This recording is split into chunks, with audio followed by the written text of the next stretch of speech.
الحمد لله نحمده ونستعينه ونستغفره ونؤمن به ونتوكل عليه ونعوذ بالله من شرور أنفسنا ومن سيئات أعمالنا من يهد الله فلا مضل له ومن يضلل فلا هادي له ونشهد أن لا إله إلا الله وحده لا شريك له ونشهد أن سيدنا ونبينا ومولانا محمدا عبده ورسوله الذي أرسل بالحق بشيرا ونذيرا أما بعد فأعوذ بالله من الشيطان الرجيم بسم الله الرحمن الرحيم ولقد كرمنا بني آدم وحملناهم في البر والبحر ورزقناهم من الطيبات وفضلناهم على كثير ممن خلقنا تفضيلا وقال النبي صلى الله عليه وسلم لا يؤمن أحدكم حتى أكون أحب إليه من والده وولده والناس أجمعين سبحانك لا علم لنا إلا ما علمتنا إنك أنت العليم الحكيم اللهم انفعنا بما علمتنا وعلمنا ما ينفعنا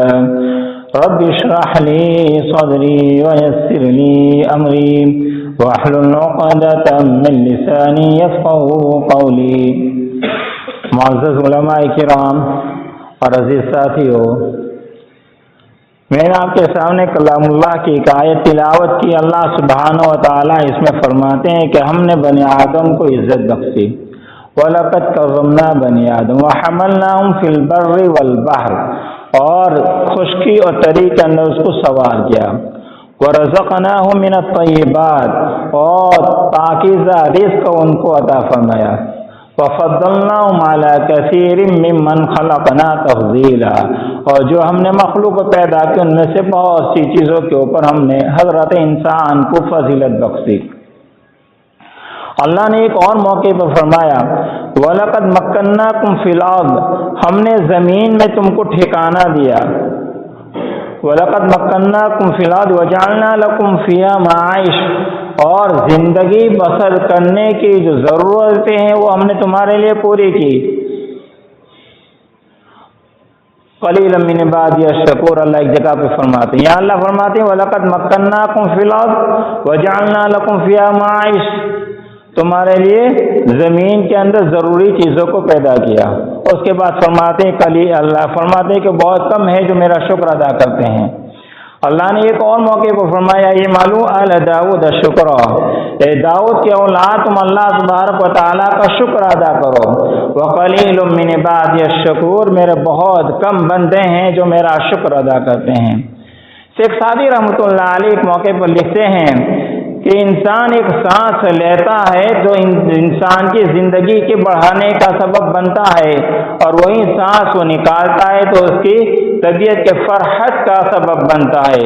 گویا ایک سانس کے اوپر انسان کے اوپر دو شکر لازم آتے ہیں. اور میں اللہ تبارک و تعالیٰ فرماتے ہیں میرے بہت کم بندے ہیں جو میرا شکر ادا کرتے ہیں. ہاں اللہ تبارک و تعالیٰ نے جب نوح علیہ السلام کے بارے میں فرمایا ذریۃ من حملنا مع نوح انہ کان عبدا شکورا، کہ نوح ایسا بندہ تھا جو ہر حال میں میرا شکر ادا کرتا تھا. اس لیے انسان کو چاہیے کہ ہر حال میں حق سبحانہ و تعالیٰ کا شکر ادا کرے. اللہ اس کے بعد فرماتے ہیں وَلَقَدْ خَلَقْنَاكُمْ ثُمَّ سَوَّرْنَاكُمْ، ہم نے تم کو پیدا کیا اور ہم نے انسان کو بہترین صورت ادا فرمائی. ثم قلنا للملائکۃ اسجدوا لآدم، پھر ہم نے فرشتوں سے کہا کہ آدم کو سجدہ کرو. فسجدوا الا ابلیس، تمام نے سجدہ کیا سوائے ابلیس کے. لم یکن من الساجدین، وہ سجدہ کرنے والوں میں سے نہیں ہوا. اللہ نے ابلیس سے کہا قال ما منعک الا تسجد اذا امرتک، جب میں نے تجھے حکم دیا تو کون سی چیز مانے ہوئے کہ تو سجدہ نہ کرے. قال انا خیر من، شیطان نے تکبر کیا اور ایک کیا انا خیر من آدم سے بہتر ہوں. خلقتنی من نار، تو نے آدم کو خلقتنی من نار، تو نے مجھ کو نار سے آگ سے پیدا کیا. وہ خلقتہ من طین، اور آدم کو مٹی سے پیدا کیا. یعنی اس نے یہ لوجک اللہ کے سامنے بیان کی کہ میں آگ سے پیدا کیا گیا، آگ کی خاصیت یہ ہے، صفت یہ ہے کہ وہ بلندی کی طرف جاتی ہے اور مٹی کی جو پستی ہوتی ہے وہ نیچے آتی لیے، لہذا میں اس سے بہتر ہوا اور میں اس کو سزا نہیں کروں گا۔ اللہ تبارک و تعالیٰ نے شیطان کو کہا قال فاهبط منها فما يكون لك ان تتكبر فيها، یہاں سے اتر جا، فاهبط منها جنت سے اتر جا، فما يكون لك ان تتكبر فيها، تیرے لیے طاقت نہیں کہ تو یہاں تکبر کرے، فاخرج انک من الصاغرین، نکل جا تو ذلیل و خوار میں سے ہے، قال انک من المنذرین، شیطان نے کہا یا اللہ مجھے ذرا مہلت دے دیجئے، قال فانک من المنذرین، تو مہلت دیے وہ میں سے ہیں۔ گویا کہ حق سبحانہ و تعالی نے شیطان کی دعا کو بھی قبول کر لیا، اور پھر شیطان نے آگے چل کر اللہ تبارک و تعالیٰ سے یہ کہا کہ تو نے مجھ کو اغوا کیا، تو نے مجھ کو اغوا کیا، میں انسان کے سامنے آگے سے پیچھے سے دائیں بائیں ہر جانب سے آؤں گا، اور لَأَقْعُدَنَّ لَهُمْ صِرَاطَكَ الْمُسْتَقِيمَ، میں تیرے سیدھے راستے کے اوپر بیٹھ جاؤں گا۔ حق سبحانہ و تعالیٰ نے اس کو کہا کہ جو تیری اتباع کرے گا، جو تیرے راستے سے چلے گا، لَأَمْلَأَنَّ جَهَنَّمَ مِنْكُمْ أَجْمَعِينَ، میں ان تمام سے جہنم کو بھر دوں گا۔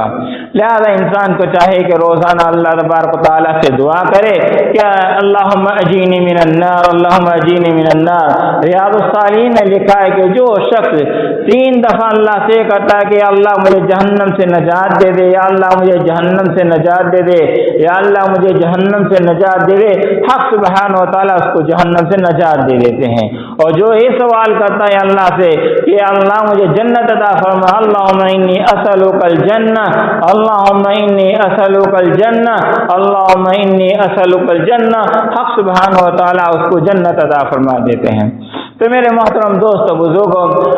شیطان کے نکلنے، جنت سے نکلنے کا سبب آدم علیہ السلام بظاہر بنے تھے، اس لیے وہ انسان آدم علیہ السلام اولاد آدم کا وہ دشمن بن گیا، اور اللہ نے بھی فرمایا ان الشیطان لکم عدو مبین، شیطان تمہارا کھلم کھلا دشمن ہے۔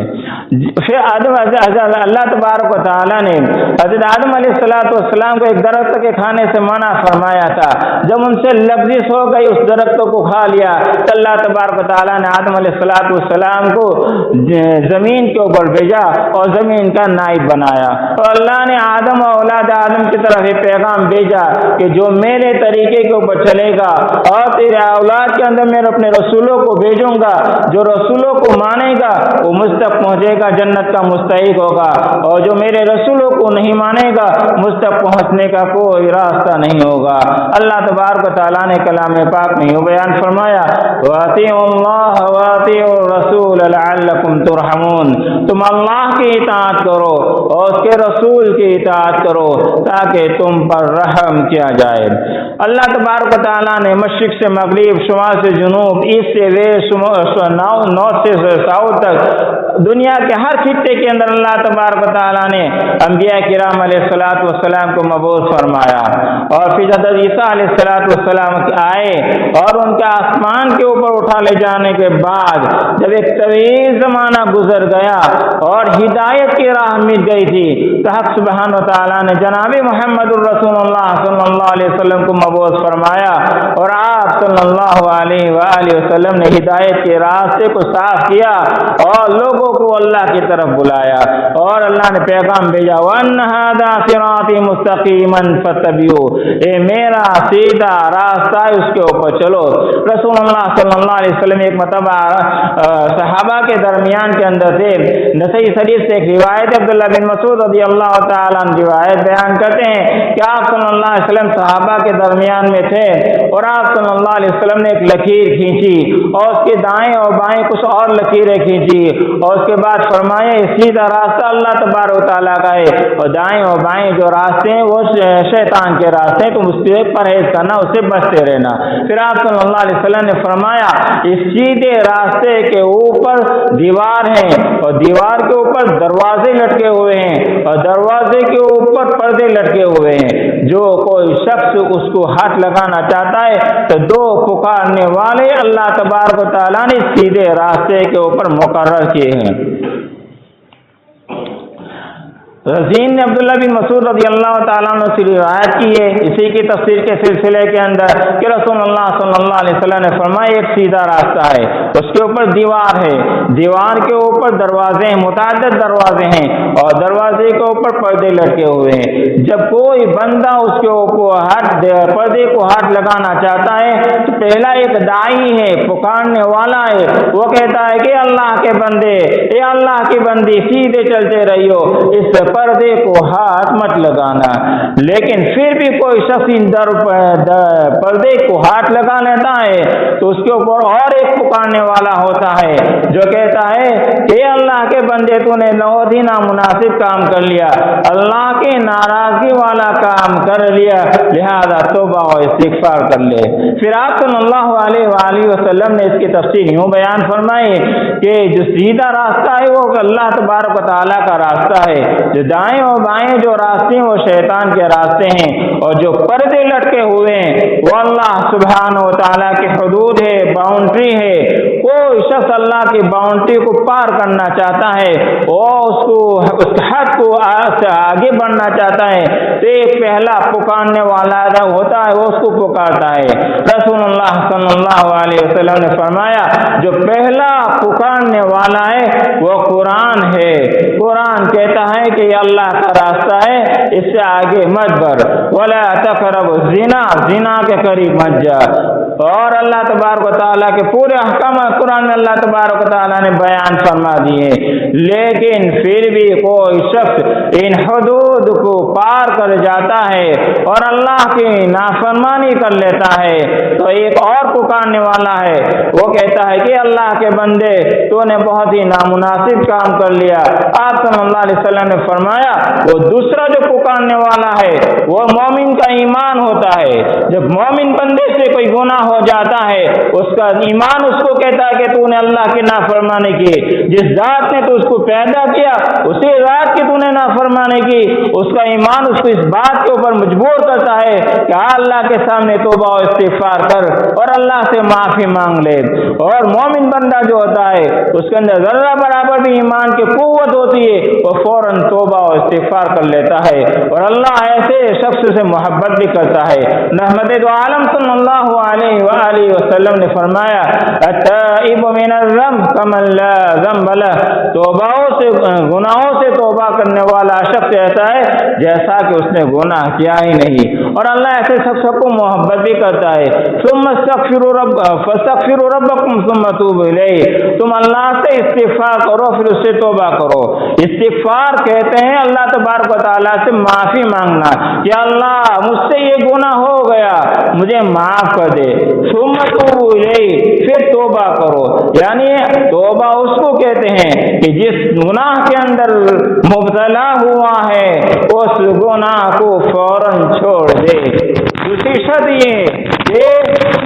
آئندہ اس گناہ کو نہ کرنے کا عزم مصمم کر لے، پکا ارادہ کر لے۔ اور تیسری شرط یہ ہے کہ اس کے اوپر شرمندگی ہو، پشیمان ہو، اس کو کہتے ہیں توبۃ نصوحہ۔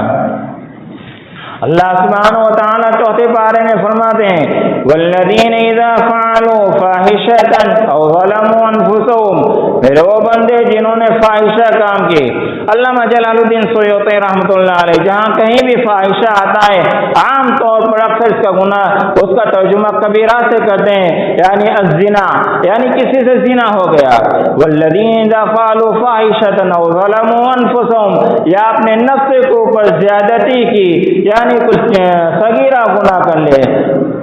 والذین اذا فعلوا فاحشة او ظلموا انفسهم ذکروا اللہ، وہ اللہ کو فوراً یاد کر لیتے ہیں۔ اللہ فرماتے ہیں ومن یغفر الذنوب الا اللہ، کون ذات ہے جو اس کے گناہوں کو معاف کر دے۔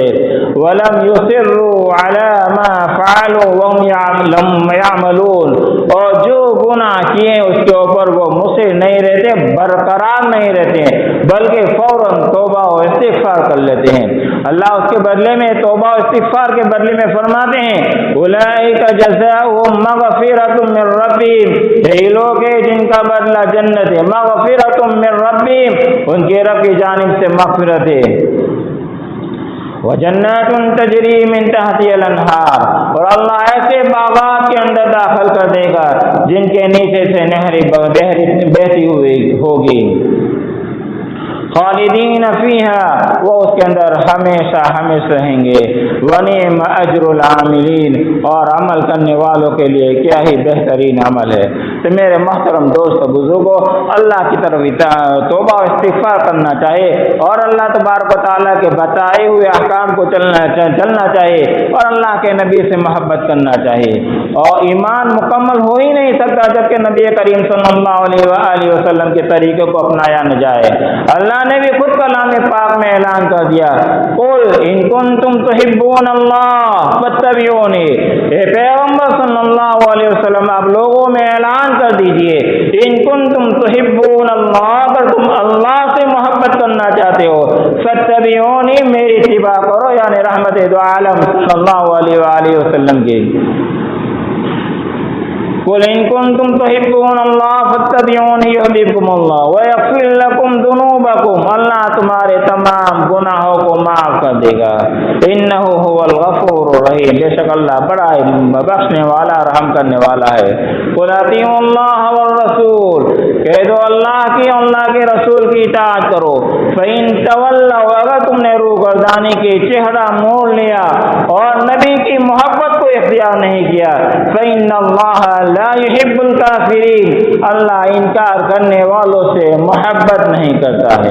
شیخ سعدی ایک موقع کے اوپر کہتے ہیں کہ خلاف پیغمبر کثیرہ تزید ہرگز بمنزل نقاد رسید، کہ پیغمبر صلی اللہ علیہ وآلہ وسلم کے طریقے کو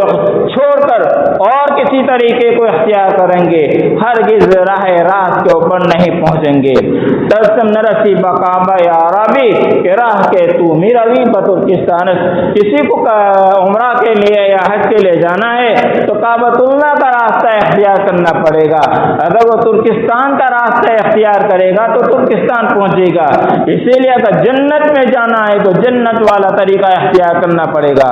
بخاری شریف میں حضرت جابر رضی اللہ تعالیٰ عنہ سے روایت ہے کہ ایک مرتبہ رسول اللہ صلی اللہ علیہ وسلم نے صحابہ کو بتایا کہ میں آرام فرما رہا تھا، میں سو رہا تھا، چند فرشتے آئے اور فرشتوں نے آ کر کہا کہ سوئے ہوئے بندے کی ایک مثال بیان کرنا ہے، تو ان میں سے ایک فرشتے نے یہ کہا کہ یہ تو سوئے ہوئے ہیں، تو دوسرے نے کہا کہ یہ ان کی آنکھیں سوئی ہوئی ہے لیکن ان کا ہارٹ جو ہے، ان کا قلب جو ہے، ان کا دل بیدار ہے، لہٰذا جو کہیں گے وہ سنیں گے۔ تو کہا کہ ان کی مثال ایسی ہے جیسے کہ کسی نے ایک گھر بنایا اور اس میں قسم کے کھانے بنائے، اور اس کے بعد ایک آدمی کو بھیجا کہ لوگوں کو بلا کے لاؤ اور آم کھانے کی دعوت اس کے اندر آ جاؤ۔ پھر فرشتے نے کہا کہ اس کی ذرا تفسیر بھی بیان کر دیجئے، تو یہی سوال جواب بعد میں پھر دوبارہ ہوئے، یہ تو آرام فرما رہے ہیں، سوئے ہوئے ہیں، لہذا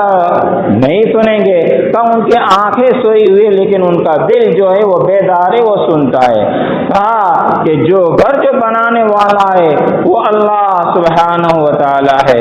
اور گھر جو ہے وہ جنت ہے، اور جو قسم کے کھانے، لذیذ کھانے جو بنائے ہیں وہ جنت کی نعمتیں ہیں، اور بلانے والا محمد الرسول اللہ صلی اللہ علیہ وآلہ وسلم ہے، لہذا جس نے محمد الرسول اللہ صلی اللہ علیہ وآلہ وسلم کا کہنا مانا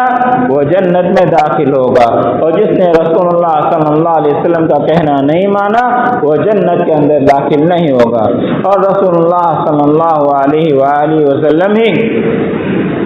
فارق ہے، فرق کرنے والا ہے مومن اور کافر کے درمیان میں۔ رسول اللہ صلی اللہ علیہ وسلم نے فرمایا لا یؤمن احدکم حتی اکون علیہ من والدہ وولدہ والناس اجمعین، تم میں سے کوئی شخص کامل ایمان والا نہیں ہو سکتا جبکہ میں اس کے نزدیک اس کے والدین، اس کے اولاد اور تمام لوگوں سے زیادہ محبوب نہ بن جاؤں۔ اور ایک روایت میں جب تک کہ وہ اپنے خواہشات نفس کو اس کے تابع نہ کر دے جس کو لے کر میں آیا ہوں، یعنی جو میرے طریقے کے اوپر چلے گا وہ جنت کا مستحق ہوگا اور کامل ایمان والا ہوگا۔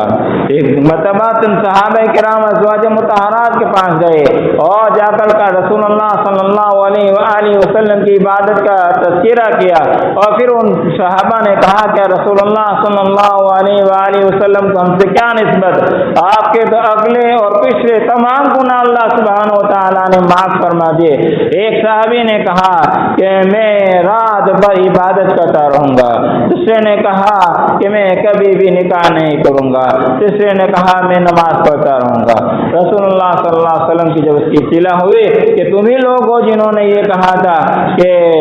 صحابہ نے کہا کہ ہاں ہم نے ایسا کہا تھا، کہ یاد رکھو میں روزہ بھی صحابی نے کہا میں ہمیشہ روزہ رکھتا رہوں گا۔ رسول اللہ صلی اللہ علیہ وسلم فرمایا میں نفل روزہ بھی رکھتا ہوں اور افطار بھی کرتا ہوں، میں رات کو عبادت بھی کرتا ہوں اور سوتا بھی ہوں، اور میں عورتوں سے نکاح بھی کرتا ہوں۔ فمن رغب عن سنتی فلیس منی، جو میرے طریقوں کے علاوہ کوئی طریقہ اختیار کرے گا وہ مجھ سے نہیں ہے۔ تو میرے محترم دوست بزرگوں، ہمیں چاہیے کہ رسول اللہ صلی اللہ علیہ وآلہ وسلم کے طریقوں کو اختیار کریں اور اللہ تبارک و تعالیٰ سے دعا کرے، استغفار کرے۔ انسانیت کے ناطے سے حضرت انسان سے کچھ نہ کچھ خطائیں اور گناہ تو ہو ہی جاتے ہیں، لیکن اللہ کا محبوب بندہ وہ ہے جو اللہ سے توبہ و استغفار کرتا ہے، اللہ سے معافی مانگتا ہے، اور جو بندہ اللہ تبارک و تعالیٰ سے معافی مانگتا ہے اللہ تبارک و تعالیٰ اس سے بہت پسند فرماتے ہیں۔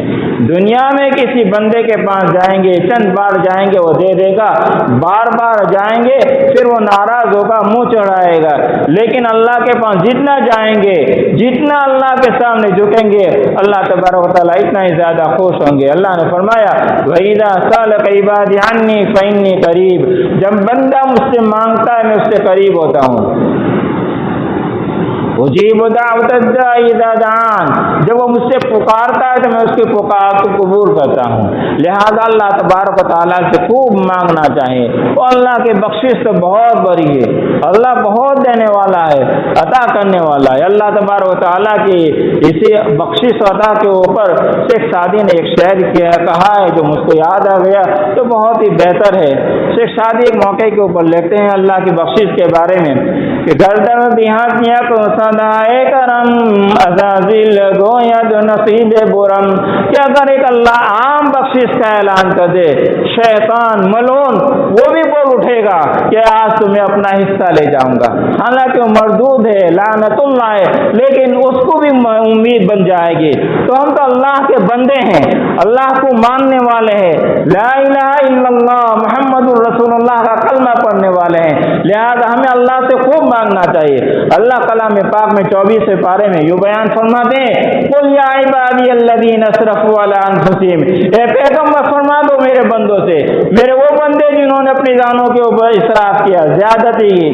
لا تقنطوا من رحمت اللہ، اللہ کی رحمت سے نا امید مت ہو، فإن اللہ یغفر الذنوب جميعا، اللہ کی ذات ایسی جو تمام گناہوں کو معاف کرنے والا ہے۔ یہاں ذنب نہیں فرمایا بلکہ ذنوب فرمایا، اس کے بعد جمع لائے جميعا، یعنی تاکید پر تاکید لائے کہ تم سے کتنے ہی گناہ ہوئے ہو اللہ کی ذات ایسی ہے کہ اللہ معاف کر دے گا۔ فإن اللہ یغفر الذنوب جميعا، اللہ تمہارے تمام گناہوں کو معاف کرنے والا ہے۔ انہ هو الغفور الرحیم، بے شک اللہ بخشنے والا رحم کرنے والا ہے۔ لہذا ہمیں چاہیے کہ اللہ کے سامنے گڑگڑائیں، اللہ سے مانگے، جو زندگی گزر گئی اس سے توبہ و استغفار کر لے، اور آئندہ زندگی کے اندر یہ عزم مصمم کر لے، پکا ارادہ کر لے کہ آئندہ اللہ سبحانہ و تعالیٰ کی نافرمانی نہیں کریں گے، آئندہ اللہ کی اطاعت کے اندر اپنی زندگی گزاریں گے۔ جب انسان پکا ارادہ کر لیتا ہے وہ اللہ کی رحمت سے امید والا ہو جاتا ہے، تو جو اللہ سے جیسی امید رکھتا ہے اسی کے اوپر اس کی موت آتی ہے۔ تو سبحانہ و تعالیٰ سے دعا کرتا ہوں اللہ ہمارے گناہوں کو معاف فرما دے، اور جو زندگی ہماری عصیان اور نافرمانی کے اندر گزری اللہ ہمیں توبہ استغفار کی توفیق عطا فرمائے، اور آئندہ رسول اللہ صلی اللہ علیہ وسلم کے طریقے کے اوپر، قرآن کے اوپر اور اللہ کے رضا والی زندگی گزارنے کی ہم تمام کو توفیق عطا فرمائے۔ آمین۔ وآخر دعوانا الحمدللہ رب العالمین۔